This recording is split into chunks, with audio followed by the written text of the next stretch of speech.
All right, the Jets, they got their sixth win of the season on Sunday, defeating the Commanders, and news also came down earlier in the day about the future of the team's head coach and general manager. So let's talk some Jets football. We're going to do it with New York Post NFL reporter Ryan Dunleavy. He joins me now from MetLife Stadium. Ryan, how's it going? Happy holidays to you.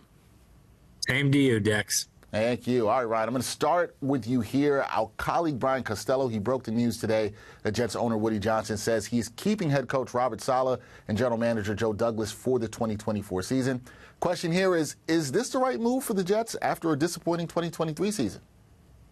What 2023 season? It's like it didn't even happen. Like the whole plan is just to pretend 2024 is 2023, right? Like all the Aaron Rodgers hype, all that, just run it all back. And yeah, that's why I think it is the right move, Dex. I think if you're going to have Rodgers as your quarterback, and it's clear that is the plan, he is the franchise savior with all the power and the future, the quarterback they've been looking for 40 years. If that is your plan, if that is your belief, then yeah, you have to keep the general manager who acquired him, the head coach who he likes, who he has a relationship with, probably the offensive coordinator who he's best friends with. You have to basically run it back with Rodgers, see what you wanted to see this year, see it next year, and it makes sense for two reasons, right? If it all works, then you have all the right pieces, and if it doesn't work, then you start fresh at quarterback, at head coach, and at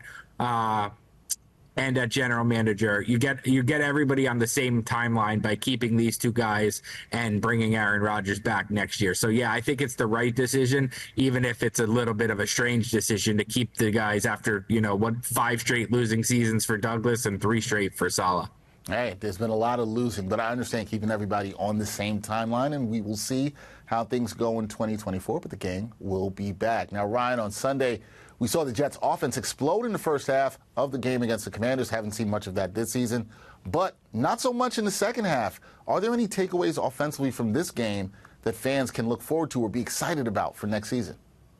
Yeah, Hackett got the ball to his best players. Look, it's easy to harp on last week's shutout loss to the Dolphins, but in the other 2 games, they've sandwiched around back-to-back 30-point games. It's the most offensive points they've had all season, 30 in the 2 of the last 3 games. They had 381 offensive yards today. That's their second highest total of the season. And really, it was the Wilson and Hall show, and that's what it needs to be. Hackett needs to find ways to feature these 2 guys, even though defenses are keying on them, and that's what he did. I think Brees had 20 carries for 95 yards, and combined, Hall and Wilson had 31 targets, passing 31 targets, and they made 21 catches, I think 172 yards. That's what it needs to be. Everybody else is a complementary piece here, at least until 2024, when they try to add a Devontae Adams or a Mike Evans, and that's really what'll make the offense go, not changing offensive coordinators.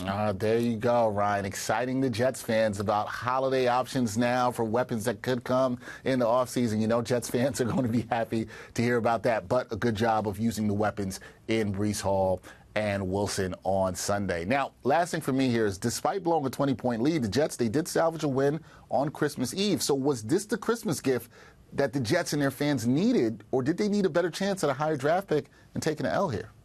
Yeah, it really depends, right? I mean,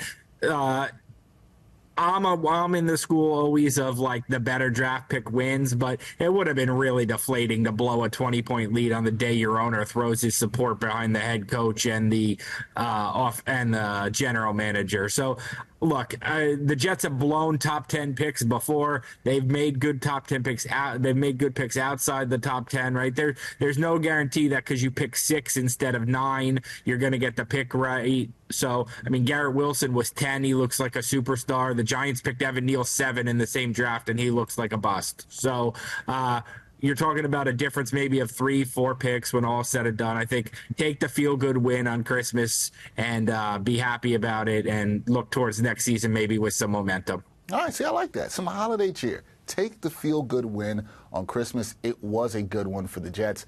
Good win for, I should say, for them over the Commanders on Christmas Eve at MetLife Stadium. Ryan Dunleavy was there. Just don't win too much, Dex. Don't win too much. Okay. Oh, not win too much. Just take this win, enjoy it for the holiday. Take this win and then lose the next two, right?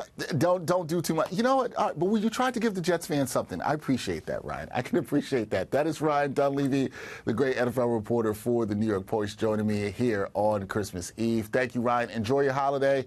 Appreciate the time. We will talk soon. Thanks for having me.